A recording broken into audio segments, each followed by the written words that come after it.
लगभग 12-13 बरसों के बाद गांव लौटा था। मकान अवश्य बन गए थे। बाजार जो पहले छोटा हुआ करता था अब थोड़ा बड़ा हो गया है। हमारी पुरानी हवेली नुमा घर की शक्ल थोड़ी बदली बदली सी लग रही थी। परिवार के लोगों के चेहरों में कुछ कुछ परिवर्तन दिखाई दे रहा था। उम्र के अनुसार तो यह स्वाभाविक भी था। ताऊ चाची चचेरे भाई बहन सभी की उम्र बढ़ गई थी। कुछ की शादी और कुछ के बच्चे भी थे। इतने बरसों बाद अचानक मेरे आने से पुराने लोग जो मुझे बचपन से जानते थे उनके चेहरों पर मिली जुली प्रतिक्रिया थी। छोटे लोग जो मुझे पहली बार देख रहे थे उनकी आंखों में एक अजीब सा अजनबीपन दिख रहा था। उनकी नज़रों में मैं अपने लिए कुछ अच्छा महसूस नहीं कर पा रहा था। ताऊ जी ने मेरे ठहरने के लिए ऊपर वाले कमरे को ठीक करने के लिए कहकर कहीं चले गए।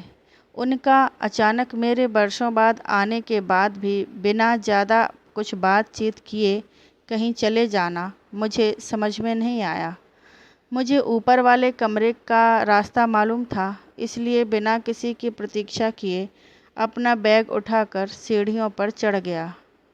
खाने के वक्त एक छोटी सी बच्ची ने दरवाजे से आवाज़ लगाकर पूछा कि मैं खाना ऊपर ही खाऊंगा या नीचे सबके साथ। परिवार के लोगों के साथ मेरा पहला अनुभव अच्छा नहीं था कि सबके साथ खाना खाऊं, मगर अकेले ऊपर में खाना भी अच्छा नहीं था। जब मैं नीचे आया तब शयन के पुरानी सी डाइनिंग टेबल पर सभी ने पहले ही खाना शुरू कर दिया था। मैं एक कुर्सी पर बैठ गया। चाची ने मेरे प्लेट को मेरी ओर सरका कर इशारा कर दिया कि मैं खुद ही परोस लूं। मेरा खाना ख़त्म भी नहीं हुआ था कि बाकी लोग प्लेट साफ कर कर एक एक कर चले गए। मेरी आदत धीरे धीरे खाने की थी।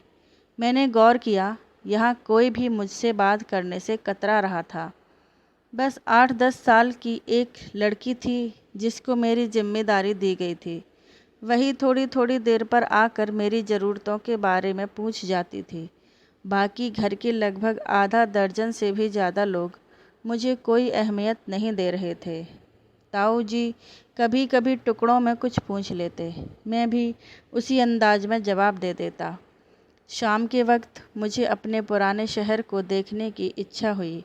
मैं कपड़े बदल रहा था, उसी समय वह बच्ची चाय का प्याला लिए कमरे के बाहर से आवाज़ लगाई। मैंने उसे अंदर आ जाने के लिए कहा, मगर वह बाहर ही खड़ी रही।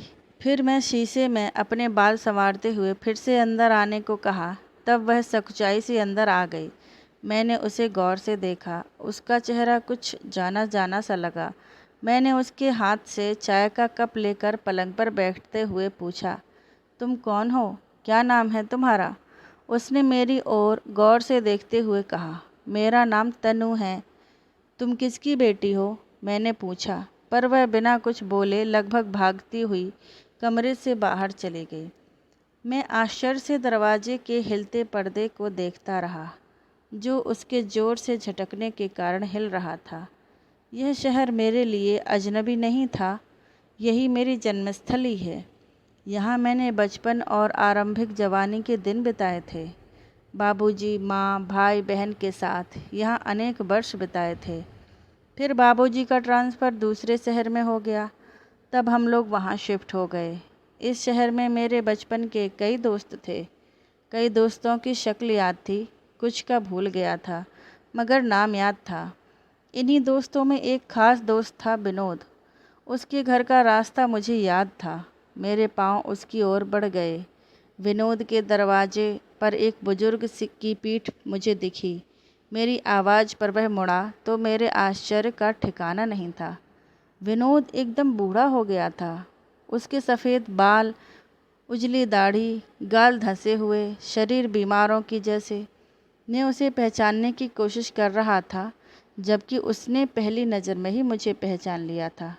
बात बात में उसने मेरी सेहत की तारीफ़ की तथा पूछा कि मैं किस तरह अपनी सेहत को मेंटेन करता हूँ। इसका जवाब मेरे पास सिवाय हंस देने और कुछ नहीं था।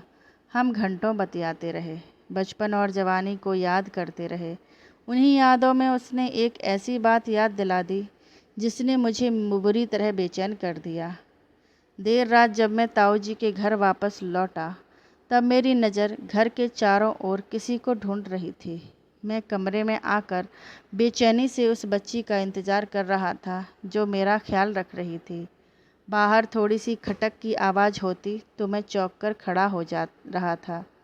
रात काफ़ी हो चुकी थी इसलिए कोई नहीं आया। घर से जाते वक्त मैंने ताऊ जी को बोल दिया था कि रात का खाना मैं बाहर ही खाऊंगा, इसीलिए किसी के पूछने की ज़रूरत भी नहीं थी। मुझे नींद नहीं आ रही थी, मन बेचैन था। एक अपराध बोध से मैं घिरा जा रहा था। मुझे विनोद की बात याद आ रही थी जिसे सुनकर मैं बेचैन हो गया था। विनोद ने मुझे 10-12 वर्ष पुरानी बातों को याद दिलाकर गहरे भंवर में छोड़ दिया था। उसने बताया कि 10 वर्ष की वह बच्ची मनु की बेटी है। मनु जो हमारे पड़ोस में रहती थी। हमारा और उसका छत साथ में जुड़ा था। मनु कॉलेज के ज़माने में मुझसे एक तरफ़ा प्यार करती थी। उस ज़माने में प्यार को लोग पाप की नज़र से देखते थे। एक रात मैं छत पर मनु से मिलकर समझा रहा था कि हमारा परिवार वर्षों से पड़ोसी की तरह रहा है। इस तरह का रिश्ता किसी के लिए भी उचित या स्वीकार नहीं होगा। तभी पड़ोसी द्वारा देख लेने के बाद बात बहुत बिगड़ गई थी। अगले दिन ताऊ जी ने मुझे मेरे बाबूजी के पास दूसरे शहर भेज दिया। हम दोनों को रात में छुपकर मिलने की बात आग की तरह पूरे समाज में फैल गई थी। मनु लड़की थी इसलिए उसकी बड़ी बदनामी हुई। उस ज़माने में किसी लड़की के दामन में लगे दाग की सज़ा पूरी उम्र देकर चुकानी पड़ती थी। इसी बदनामी के कारण मनु और ताऊ के घर वालों ने आपसी समझौता कर बदनामी के डर के कारण मनु की शादी हमारे चचेरे भाई रजत के साथ कर दी थी। मनु और रजत की शादी एक धोखे के तहत ताऊ ने करवाई थी। रजत को काफ़ी समय से टीबी की बीमारी थी जिसे ताऊ जी ने छुपा कर रखा था। टीबी के कारण रजत की शादी कहीं हो नहीं सकती थी, इसलिए मौके का फ़ायदा उठाकर उसकी शादी मनु से कर दी गई। मेरी समझ में आज आ रहा था कि ताऊ ने मुझे शहर से क्यों चले जाने के लिए मजबूर किया था। अगर मैं वहाँ मौजूद होता तो मनु के साथ यह अन्याय नहीं होने देता। शादी के 2 वर्ष बाद मनु को एक बेटी हुई। उसके 1 वर्ष के पश्चात रजत की टीबी के कारण मृत्यु हो गई। मनु कम उम्र में विधवा और एक बेटी की मां बनकर अपना जीवन ताऊ के रहमो करम पर जीने के लिए मजबूर थी। इसीलिए जब मैं पहली बार उस मासूम सी बच्ची को देखा तो उसकी शक्ल पहचानी सी लगी। वह बिल्कुल अपनी माँ मनु पर गई थी। उस रात विनोद से मिलकर लौटने के बाद मेरी आंखों में नींद नहीं थी। मेरी नज़रें घर में प्रवेश करते ही मनु को ढूंढ रही थीं। मनु को या तो ताऊ जी के घर वालों ने मेरे सामने आने से मना कर दिया था या वह खुद मेरा सामना नहीं करना चाहती थी। मुझे अफसोस हो रहा था कि मेरी वजह से मनु की ज़िंदगी बर्बाद हो गई थी। मैं खुद को मनु का दोषी समझने लगा था। मैं कमरे में टहलता हुआ अपनी और मनु की बीती ज़िंदगी के बारे में सब कुछ याद करने की कोशिश करने लगा। कॉलेज के दिनों की बात थी। हम सभी दोस्त अभी अभी जवान हुए थे। मेरे पड़ोस में हमारी हम उम्र मीनाक्षी रहती थी। उसके घर वाले और हम सभी पड़ोसी उसे प्यार से मनु कहकर बुलाते थे। वह थी तो साधारण शक्ल सूरत की, मगर उसका व्यवहार, उसके सलीके, बात करने का ढंग और सबसे ज़्यादा उसकी तमीज़ उसे बेहद खूबसूरत बनाती थी। वह मुझसे ज़्यादा लगाव रखती थी क्योंकि हम नज़दीक के पड़ोसी भी थे। हम एक ही क्लास में थे। वह पढ़ने में तेज थी, इसीलिए मैं उससे हमेशा सहायता लेता रहता था। एक बार उसकी एक सहेली ने बताया कि मनु मुझे पसंद करती है। मुझे आश्चर्य और गुस्सा दोनों साथ ही आया क्योंकि मनु को मैंने कभी उस नज़र से देखा ही नहीं था। उसका और हमारा परिवार वर्षों से एक अच्छे पड़ोसी की तरह रहते आए थे, इसलिए मेरे मन में कभी भी मनु के लिए ऐसा ख्याल नहीं आया। कई दिनों तक मैं उससे कतराता रहा। कतराने की वजह यह थी कि उसके और हमारे परिवार में गहरे संबंध थे। हम सभी एक दूसरे का सम्मान करते थे, इसलिए हमारे परिवारों में यह मालूम होना किसी के लिए ठीक नहीं था। मनु कई दिनों तक कॉलेज नहीं आई। मुझे उसको समझाना था, पर उसके कॉलेज नहीं आने से मुझे परेशानी होने लगी। वह अपने घर के बरामदे या छत पर जहाँ वह हमेशा दिखती थी, वहाँ भी आना छोड़ दिया था। उसके इस तरह अचानक गायब हो जाने से मुझे भी बेचैनी होने लगी थी, मगर मेरी यह बेकरारी उसे समझाने के लिए नहीं, बल्कि उसके साथ हमेशा बिताने, उसके लगातार संपर्क में आने से मुझे उसकी आदत सी हो गई थी, जो अचानक बंद हो गई थी। यह बेचैनी उस तरह की थी, मुझे लगने लगा था कि कहीं मुझे भी उससे लगाव तो नहीं हो रहा है। एक रात मैं छत में बैठा था। काली रात थी, कुछ साफ साफ देख पाना कठिन था। थोड़ी देर बाद मेरी नज़र मीनू की छत पर की ओर मुड़ी। वह कब से वहाँ खड़ी थी मालूम ही नहीं चला। वह मुझे ही देख रही थी। कई दिनों से मैं उसे ढूंढ रहा था। हम दोनों का छत लगा हुआ था, मगर उसके लिए बीच की दीवार लांघना संभव नहीं था, और तब मैं भी नहीं चाहता था कि हम दोनों परिवार के बीच मर्यादा की दीवार मनु लांघे। मगर चूंकि मुझे उसके मन में मेरे लिए बनी इश्क की दीवार गिरानी थी, इसलिए छत की दीवार लांघ गया। मैं उसके बिल्कुल पास खड़ा था। वह पहली बार एकटक मेरी आंखों में झांक रही थी। उसकी आंखों का तेज मेरे हौसले को कमज़ोर करती महसूस होने लगी थी। जल्द ही उसकी पलकों के पोर गीले हो गए। मैं समझ गया कि उसकी सहेली ने मेरी नाराज़गी के बारे में बता दिया था। वह बिल्कुल खामोश थी। हाँ, आंसुओं ने अब पलकों के बांध को तोड़ दिया था। मुझसे कुछ कहा नहीं जा रहा था। उसे कैसे समझाऊं कि जो उसके दिल में है, उसे हम दोनों के परिवारों को किसी भी तरह मंजूर नहीं होगा।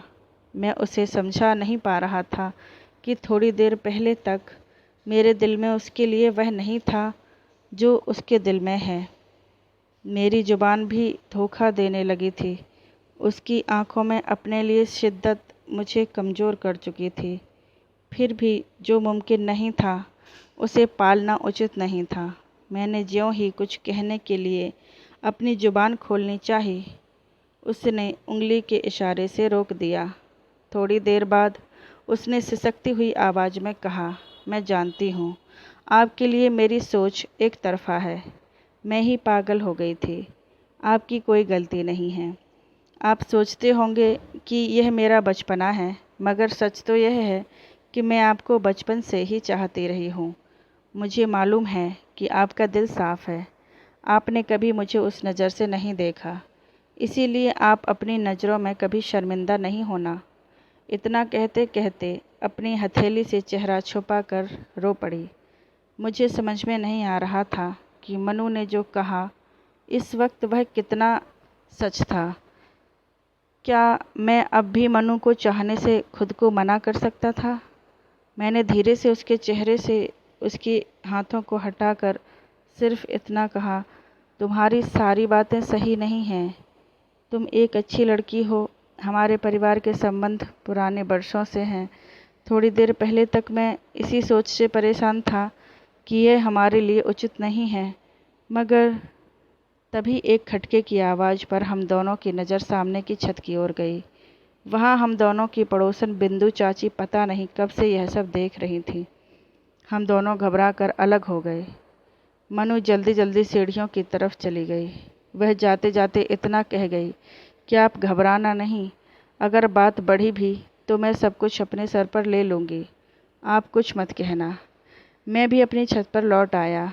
अगले दिन हमारे घर में दोनों परिवारों की पंचायत लगी थी। मुझसे पूछा गया तो मैंने ना हाँ किया और ना कहा, बस खामोशी अख्तियार कर ली। वैसे भी मनु से मिलने के बाद मेरी समझ में कुछ नहीं आ रहा था। अगले दिन मेरे ताऊ जी ने मुझे शहर छोड़कर मेरे बाबूजी के पास चले जाने का फरमान सुना डाला। मुझे भी लगा कि मनु की इज्जत के लिए यही ठीक है। मैं वहाँ से हमेशा के लिए चला गया। रात के किस पहर तक मैं अपनी बीती ज़िंदगी को याद करता रहा, पता ही नहीं चला। सुबह नींद खुली तो दिन चढ़ आया था। आँख खुलते ही मैं हड़बड़ाकर उठ बैठा। मुझे मनु की बेटी की प्रतीक्षा थी। मुझे लग रहा था कि मेरे लिए सुबह की चाय वही लेकर आएगी। काफ़ी वक्त बीत जाने के बाद जब वह नहीं आई तब मैं खुद ही नीचे उतरकर ताऊ जी के पास आ गया। ताऊ जी के कमरे तक पहुंचने के रास्ते में हर जगह मेरी नज़र मनु को ढूंढ रही थी, मगर ना तो मनु दिखी और ना ही उसकी बेटी। मैं ताऊ जी के पास बैठा था। ताऊ जी अखबार पलट रहे थे, मगर उनका ध्यान मेरी तरफ था और वह और मैं दोनों ही कुछ बोलना चाह रहे थे। अंत में ताऊ जी ने ही खामोशी तोड़ी। उन्होंने कहा, तनु अपनी माँ के साथ नानी के पास गई है। थोड़ी देर में नौकर को बुलाया है, वही चाय और नाश्ता बना देगा। कुछ देर इंतज़ार कर सकते हो ना? मैं सिर हिलाया और थोड़ी देर में लौटने की बात कहकर कमरे से बाहर निकल गया। कुछ देर बाद मैं मनु के पिता के दरवाजे पर खड़ा सोच रहा था कि कॉल बेल बजाऊं कि तभी दरवाज़ा अपने आप खुल गया। सामने सफ़ेद साड़ी में मनु खड़ी थी। हम दोनों एक दूसरे को गुनहगारों की तरह देख रहे थे। हम में से कोई भी कुछ कहने की स्थिति में नहीं था। थोड़ी देर हम यूं ही खड़े रहे। फिर मनु को एहसास हुआ और वह दरवाजे से हटकर मुझे अंदर आने दिया। मैं ड्राइंग रूम में आकर कुर्सी पर बैठ गया, जबकि मनु दरवाजे के पास ही सर झुकाए खड़ी रही। थोड़ी देर की खामोशी के बाद मैंने पूछा, तुम कैसी हो मनु? उसने धीरे से कहा, आप देख तो रहे हैं, अच्छी भली हूँ। मैंने इधर उधर देखते हुए पूछा, कोई दिख नहीं रहा है? चाचा चाची सब कहाँ हैं? पापा को गुजरे 5 साल हो गए और माँ बाजार गई हैं, उसने जवाब दिया। मैंने उसे बैठने के लिए कहा, मगर वह खड़ी ही रही। मैंने फिर पूछा, तुम्हारी बेटी बिल्कुल तुम्हारी तरह ही दिखती है, कहाँ हैं?